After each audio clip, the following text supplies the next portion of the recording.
Ano nga ba ang dapat gawin kung sakaling nakakakuha ng ganitong error message kapag mag-a-apply ng SSS Calamity Loan? By the way, kung first time mo sa channel na at gusto mo pa ng mga online tutorial videos katulad nito, please click the subscribe button. Kapag nag-apply ng Calamity Loan online sa SSS, dapat ganito yung makita mo. Merong 4 steps at umpisa, makikita mo rito kung saang bank account matatransfer yung niloloan mo from SSS. Yun nga lang, may pagkakataon na ganito yung pwedeng makita mong error. Kapag ganyan, ang error na nakikita mo, ang gagawin mo lang ay pwedeng maghintay siguro mamaya or after a few hours or mag-log out or sign out and then sign in ulit. Sa nangyari kasi sa akin, nung umpisa, nakakapag-apply ako, napunta ako sa ganitong steps. Ito siya, kung saan mamimili na lang ako ng amount. Yun nga lang, naiwanan ko yung computer or cellphone ko. At nung binalikan ko na, kailangan kong mag-login ulit. Kumbaga, parang nag-hang na siya. And by that time, ito na yung nakuha kong error. Possible din na masyadong maraming tao yung uma-access ng SSS by the time na uma-access ka na rin. Kapag ganun, pwedeng sa gabi nyo itry. May mga pagkakataon na nabasa ko online, nag-provide sila ng comments na midnight or gabi na kapag apply sila ng Calamity Loan sa SSS. So, ganun lang yung gawin ninyo, maghintay lang or mag-sign out and then sign in ulit and see kung iba na yung makikita nyong itsura. And very quick lang din, i-share ko sa inyo yung step kung paano nga ba mag-apply. Kung cellphone nga pala ang gamit inyo, yung menu makikita sa 3 lines katulad nito. Piliin lang ang loans and then Calamity Loan.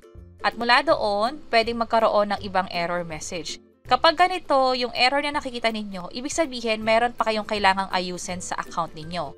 Pero kung iba yung loan na nakikita ninyo katulad nung sa kanina, which is ito siya, most likely maghihintay lang din kayo. So sa akin, naayos ko na to, na-update ko na yung home address, nakapag-enroll na rin ako ng bank account, at meron na rin akong 6 contributions for the last 12 months. That's why, ito na yung nakikita ko nung nag-a-apply ako sa SSS Calamity Loan.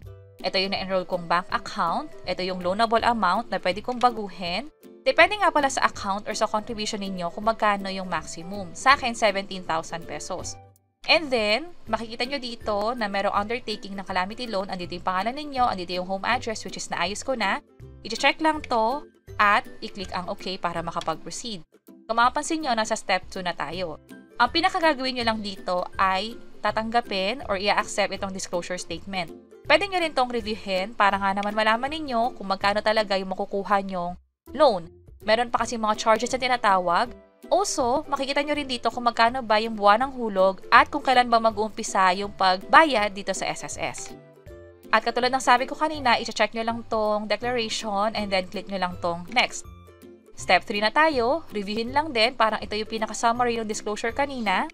Sa bandang baba, i-check lang, click yung submit at makikita nyo ito. Andito yung net loan proceeds, ibig sabihin ito yung amount na makukuha natin dun sa bank account o yung ita-transfer ng SSS kapag na-approve na at na-process na completely yung loan. I-check lang to at i-click itong confirm. Sa step 4, wala nang ibang gagawin, kundi i-click lang tong done kasi dito successfully submitted na tayo. Pero hindi ibig sabihin ay approve na yung loan natin.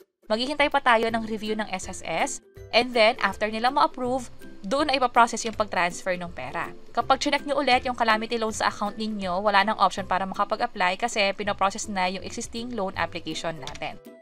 And mahalaga na i-check nyo tong systems, notification.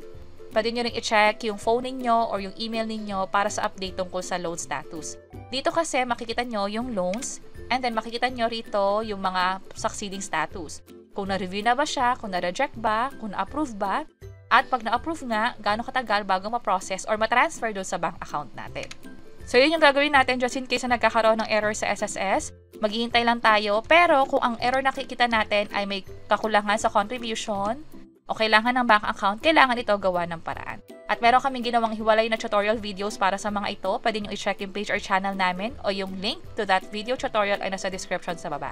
Sana makatulong and see you sa mga next videos. Bye-bye!